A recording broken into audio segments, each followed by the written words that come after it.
오늘 우리에게 주시는 하나님 말씀, 신약성경 고린도후서 6장 1절 한 절 말씀입니다. 고린도후서 6장 1절 한 절 말씀입니다. 제가 가진 성경책 신약성경 291면에 기록되어 있습니다. 고린도후서 6장 1절 한 절 말씀입니다. 주신 하나님 말씀 제가 봉독해 올리겠습니다. 우리가 하나님과 함께 일하는 자로서 너희를 권하노니 하나님의 은혜를 헛되이 받지 말라. 아멘. 우리 찬양 부르는 동안에 또 한 분의 귀한 성도가 돌아오셨습니다. 우리 하진이도 한국 갔다 왔는데요. 우리 박수로 환영할까요? 네. 8월이 지나고 9월이 되니까 점점 한 분 한 분씩 또 교우들이 돌아오니까 너무 좋습니다. 최근 한국은 어느 사성 장군과 그 가족이 벌인 공감병에 대한 갑질 논란으로 인해서 연일 뜨겁습니다. 직업 군인인 사성 장군의 공적인 임무를 돕기 위해서 파견된 의무 복무를 해야 하는 이 사병이 장군과 그 식구들에 의해서 마치 노예처럼 굉장히 고생을 했다는 소식을 들었을 때에 마음이 많이 아팠습니다. 사실 군에서 하급자를 이런 식으로 부당하게 대우하는 것은요, 공공연한 비밀이었습니다. 때로는 화풀이의 대상이 되기도 해서 뺨을 맞기도 하고, 어떨 때는 물건을 던지는 것을 몸으로 받아야 했고, 또 어떨 때는 우리가 흔히 조인트라고 해서 신체에 위해를 가하는 경우도 심심찮게 있었습니다.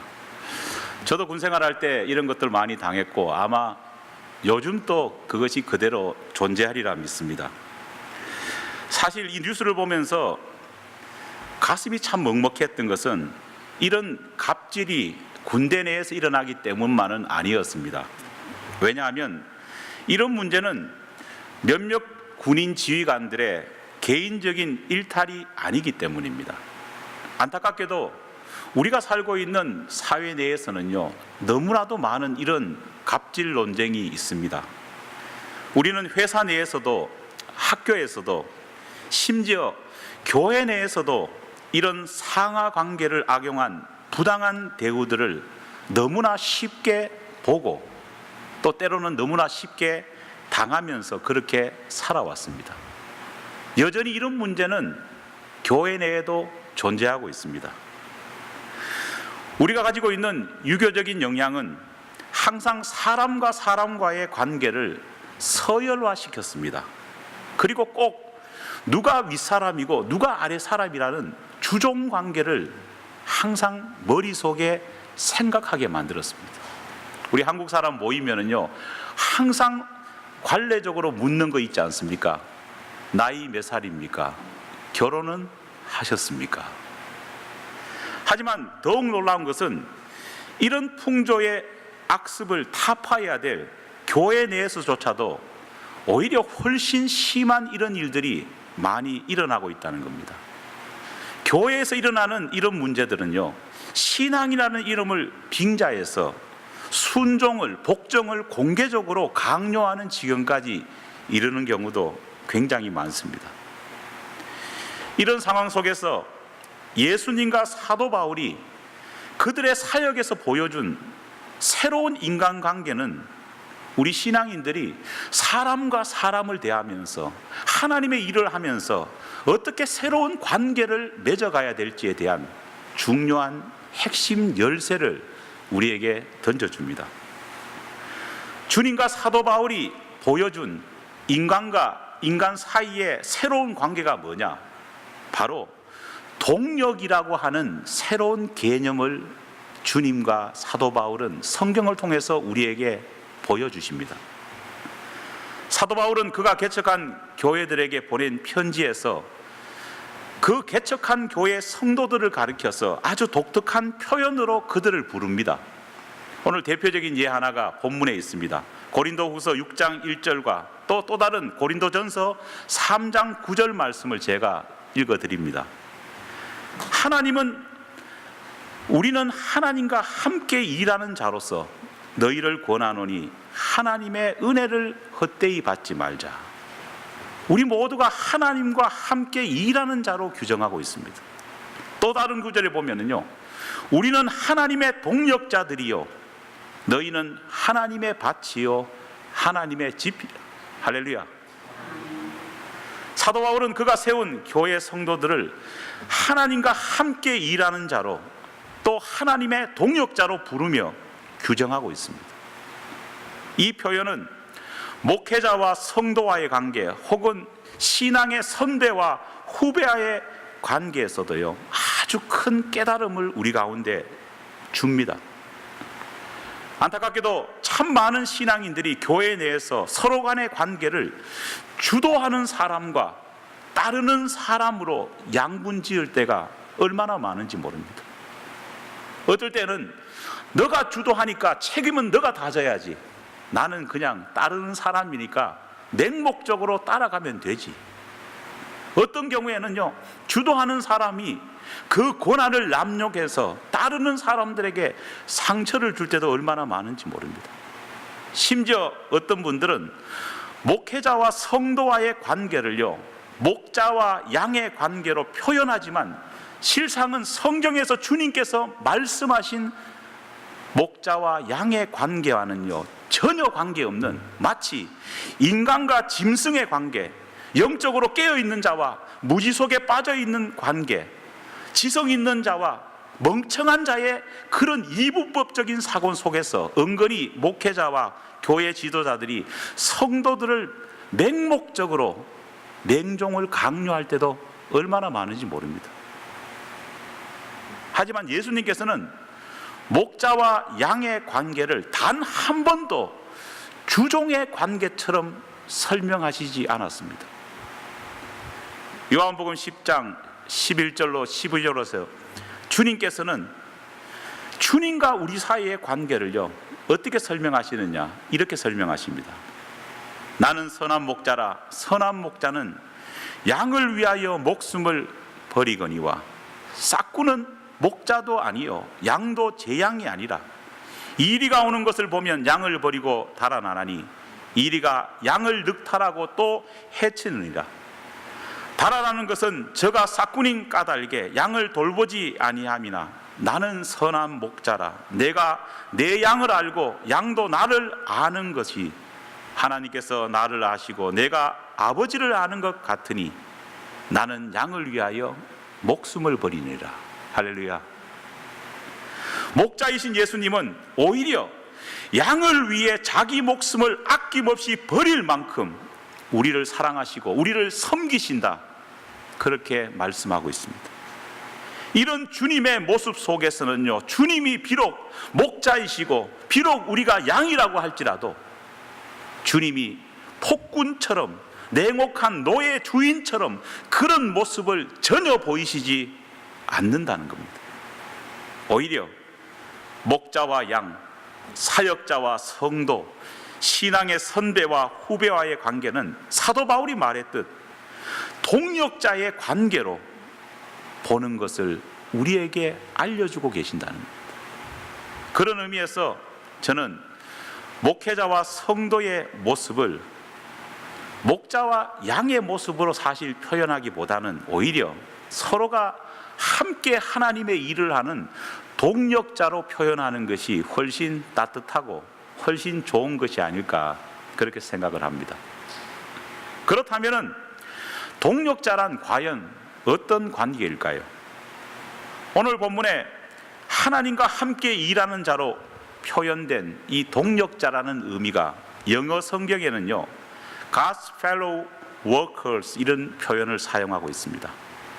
하나님의 일을 함께 하는 사람으로 번역할 수 있지요. 물론 성경은 동역자의 의미를 이렇게 함께 하나님의 일을 하는 사람으로 설명을 합니다. 하지만 성경이 말하는 동역자의 보다 깊은 뜻을 이 표현이 담기에는 너무나 부족합니다. 성경이 말하는 동력자의 의미를 보다 깊이 이해하기 위해서는요, 동력자라고 하는 이 단어를 명사형으로 성경이 다른 구절에서 어떻게 표현하고 있는지를 우리가 주목해 볼 필요가 있다는 겁니다. 영어 성경에는 한글 성경에 동력자란 말을 요크펠로우라고 하는 단어를 사용하고 있습니다. 이 단어에서 눈에 띄는 것은요, 펠로우 앞에 있는 요크라는 말입니다. 여러분, 펠로우는 그냥 사람을 의미하고 요크라는 단어가 뭘까요? 이 말은요, 우리가 잘 알고 있듯이 밭을 갈 때에 두 마리의 소의 덩어리에 실른 멍에를 의미합니다. 씨앗이 잘 뿌려지기 위해서는요, 농부는 봄이 되면은 반드시 겨우내 딱딱하게 굳은 그 밭을 어떻습니까? 멍에를 맨 소를 가지고 그 밭을 갈아엎어야 됩니다. 바로 이때 고르게 밭을 갈기 위해서 서로 균형이 잡힌 그 두 마리의 소가 멍에를 메고 함께 동등하고 균형 있게 앞으로 나갈 때에 그 밭은 정말 좋은 밭, 바르게 일항이 갈려질 수 있다는 것을 우리는 알 수 있습니다. 이런 의미에서 동력자는 단순히 함께 길을 가는 사람이 아닙니다. 함께 길을 가는 것을 넘어서서 함께 멍에를 질 수 있는 사람이 바로 동력자라는 의미입니다. 사도 바울은 그가 개척한 교회 성도들과의 관계를요, 단순히 그의 사역을 돕는 사람으로 생각하지 않았습니다. 나는 개척을 했기 때문에 높은 지위에 있고 중요한 일을 하고 너희들은 단순히 나를 도우면 된다, 이런 관계로 동력을 의미하지 않았습니다. 함께 나란히 멍에를 져가고 함께 균형 있게 걸어가는 동력자가 되기를 원했다는 겁니다. 사도 바울이 그 이전에도 그 이후에도 어떤 사람도 남기지 못한 놀라운 선교의 업적을 남길 수 있었던 이유가 뭘까요? 그것은 바로 어느 누구도 하지 못했던 동역의 관계 속에서 그가 사역을 했기 때문입니다. 사실은 성경에 보면은요, 선교의 일선에서 움직였던 사람이 얼마나 많습니까? 베드로도 했습니다. 빌립 집사도 했습니다. 그 이후에 수많은 사람도 했지 않습니까? 하지만은 사도 바울만큼 동력자를 함께 진정한 동력의 의미로 함께 멍에를 지고 나아갔던 사람은 결코 찾아볼 수 없다는 겁니다. 교회에서 일하다 보면은요, 목회자인 저에게 이런 고마운 말씀 하시는 분들이 참 적지 않게 많습니다. 목사님, 어떻게 도와드릴까요? How can I help you? 이런 표현 참 많이 하십니다. 하나님의 일을 함께 하겠다는 그 말씀을 하시는 분의 모습을 보면서, 그 말의 진정성을 보면서요, 정말 얼마나 목회자로서 기쁘고 감사한지 모릅니다. 이런 말 한마디가 목회자에게 큰 위로가 되고 목회자의 눌렸던 짐들을 가볍게 하는 것도 사실입니다. 하지만 하나님이 정말 찾는 사람은요, 여기서 한 걸음 더 나가야 된다는 겁니다. 목사님, 어떻게 도와드릴까요? 이 말보다 한 걸음 더 나가야 진정한 멍에를 짊어지고 나아가는 동력자가 될 수 있는데, 그 말은 뭐냐? 목사님, 제가 뭐부터 시작할까요? What should I do first? 내가 뭐부터 시작할까요? 이 말을 할 수 있어야 됩니다. 하나님이 원하시는 사람은 바로 이런 사람이라는 겁니다. 하나님이 필요한 사람, 하나님이 찾으시는 사람은 단순히 수동적으로 누군가를 돕는 사람이 아니라 적극적으로 함께 멍에를 짊어지고 일을 시작하는 사람이 하나님이 찾으시는 동력자라는 겁니다. 내일부터 저와 8명의 단기 선교팀이 한 주간의 일정으로 우리 자매결연 교회인 에베네셀 교회를 포함해서 총 4개의 교회에 가서 성경학교를 열고 집회를 열고 또 집집마다 마을마다 돌아다니면서 복음을 전합니다. 선교팀이 꾸려지고 약 5개월 가까이 준비기간 동안 저는 우리 교우 여러분들의 모습을 보면서요, 얼마나 감사하고 얼마나 감격했는지 모릅니다. 이렇게 작은 공동체인 우리 교회가 미래의 꿈나무인 청년들과 청소년들과 함께 선교를 갈 수 있는 자체가 감사했습니다. 그렇지 않습니까? 또 적지 않은 부담 가운데서도 우리 교우들이 협력해서 참가하는 아이들에게 비용을 받지 않고 전액 교회가 지원해줘서 또 얼마나 감사한지 모릅니다. 무엇보다도 더 감격적인 것은요, 구디백을 포장할 때나 또 얼마 전에 1000장이 넘는 전도지를 하나하나 접으면서 선교에 들어갈 짐을 꾸리는 그 짐 꾸리는 기간 가운데서도 무엇을 도와드릴까요가 아니라 뭐부터 할까요 하면서 적극적으로 나서주신 우리 교우들이 있었기 때문에 우리 공동체가 작지만은 선교를 중단하지 않고 이어갈 수 있었다, 그렇게 저는 믿습니다. 무엇보다도 어르신들의 솔선수범이 있었기 때문에 이 역시 가능했다 믿습니다. 사랑하는 여러분, 선교는 파송되는 사람들만의 사역이 아닙니다. 선교는 동역, 즉 함께 멍에를 동일하게 짊어지고 갈 때에 그것이 진정한 선교가 되는 겁니다. 우리 교회가 작지만은 하나님이 분명 기뻐하는 선교라 믿는 이유가 뭡니까? 단순히 많은 돈만을 지원하는 것이 아니라, 단순히 잘 갔다 오라고 립서비스만 하는 것이 아니라 모든 교우들이 함께 협력했기 때문에 이 동력의 현장 가운데에 하나님의 역사하심이 있기 때문입니다. 내일부터 펼쳐질 선교 현장 사역도 우리 교회는 똑같이 진행할 것입니다. 2년 전에 니카라과 현지에 갔을 때에 현지 선교사님이 우리 교회의 선교 사역을 보고 굉장히 놀라면서 칭찬했던 것이 하나가 있었습니다. 실제로 우리가 그거를 구체적으로 계획 세우고 갖는 것이 아닌데 하나님이 그렇게 길을 열어주셨습니다. 그게 뭐냐? 많은 교회들이 선교 현장에 가지만은요, 여름 성경학교를 열 때 보통은 현지 교회의 목회자들이 몇 시까지 아이들 보고 오라 이렇게 하면은요, 아이들이 몰려와 가지고 교회에서 기다려서 그 모인 아이들만 데리고 뭘 할까요? 여름 성경학교를 합니다. 그런데 2년 전에 우리가 갔을 때는 그렇게 하지 않았습니다.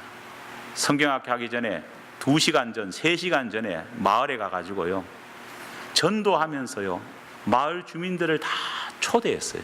그러다 보니까 선교사가 많은 세월 동안 그 교회에서 여러 팀을 받아서 BBS에 있는 가운데에 우리 교회만큼 많은 인원이 모인 적이 없다는 것을 감사하다, 놀랍다, 그런 이야기를 한 적이 있습니다. 인원이 많이 모였기 때문에 놀라운 것도 아니었습니다. 사람들에게 많이 홍보되었기 때문에 놀라운 것도 아니었습니다. 제가 그때 감사했던 것은 우리가 구체적인 계획을 세우지 않았지만은 하나님께서 우리가 서로가 벙해를 메고 동력할 수 있는 현장을 경험할 수 있었기 때문에 우리의 선교가 얼마나 값지고 감사했는지를 느끼게 되었습니다. 이번 선교에도 우리 젊은 아이들과 함께 똑같은 일들을 하려고 합니다. 이 사역에서 놀라운 것은요, 이것은 계획해서 할 수 있는 일이 아니기 때문에 어떤 일이 일어날지, 어떤 어려움이 겪을지, 어떤 일이 또 우리에게 다가올지 모르기 때문입니다. 그래서 흥분되고 전율이 넘칩니다. 그래서 이곳에 남아서 선교팀을 위해서 기도해 주는 여러분들의 힘이 크기 때문입니다. 사도 바울은 항상 말하지 않습니까? 어디에 가나 선교의 문을 열어달라고 성령 하나님, 아버지 하나님께 기도했습니다. 교우들에게 부탁을 했습니다. 선교의 문이 열리도록 여러분들이 힘써 기도해 주시기를 간절히 부탁드립니다. 비록 내일부터 선교의 일정이 계속되는 한 주간 동안 제가 여러분에게 아침 7시 정도 되면 보내드리는 아침 큐티와 기도 제목을 보내드리지는 못할 겁니다. 하지만 다음 한 주간이 더욱 중요합니다. 왜냐? 그동안은 제가 보내주는 그 말씀을 수동적으로 받아서 기도했지만은요, 한 주간 여러분 스스로가 말씀을 찾고 기도 제목을 찾고 기도할 때에 하나님께서는 더 놀라운 역사를 이루어 주실 겁니다. 화씨 100도가 넘는 그 현장에서 땀을 흘려 열심히 봉사할 선교팀들을 위해서 여러분들은 겟세마네 동산에서 정말 땀방울이 핏방울처럼 떨어지면서 간절히 기도했던 그 예수님의 기도처럼 동역해 주시기 바랍니다. 여러분 가운데에 따라갔던 제자들처럼 주무시는 분은 없으리라 믿습니다. 이번 선교의 성공은 니카라과 선교 현장에서 선교팀이 얼마나 많은 아이들을 불러 모으고 얼마나 많은 현지인들과 예배드리고 그 예배 속에서 얼마나 많은 어떤 결과가 일어나느냐, 그것이 중요한 것이 아닙니다. 오히려 선교의 진정한 평가는 한 주간 우리 좋은 이웃 교회 공동체가 얼마나 아름답게 동력을 했느냐에 따라서 평가가 달라지리라 믿습니다. 동력하는 한 주, 동력 가운데에 우리 공동체가 더욱더 믿음 안에서 굳건해지는 한 주간이 되기를 간절히 축원합니다. 이 시간 우리 같이 한번 합심기도 드리고 제가 기도하고 나서 특별 순서를 갖겠습니다. 두 가지 기도 제목 놓고 우리 간절히 한번 기도하겠습니다. 첫 번째는 오늘 몸이 많이 불편해서 나오지 못한 우리 김명재 장로님을 위해서 간절히 한번 기도하겠습니다. 여종의 건강을 다시금 회복시켜 주셔서 주님의 크신 뜻을 담을 수 있는 귀한 종이 되게 해달라고 기도하겠습니다. 두 번째로는 한 주간 계속되는 선교의 일정과 사역 가운데에 하나님 함께하여 주셔서 진정 동역하는 그런 역사가 일어날 수 있게 해달라고 기도하고, 정말 멍에를 같이 짊어질 수 있는 역사가 일어나게 해달라 우리 함께 기도하겠습니다.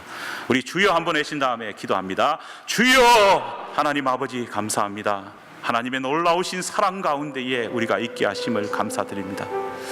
우리 김영재 장로님을 주님께서 잊지 마시고 사랑하여 주시옵기를 간절히 바라옵나이다.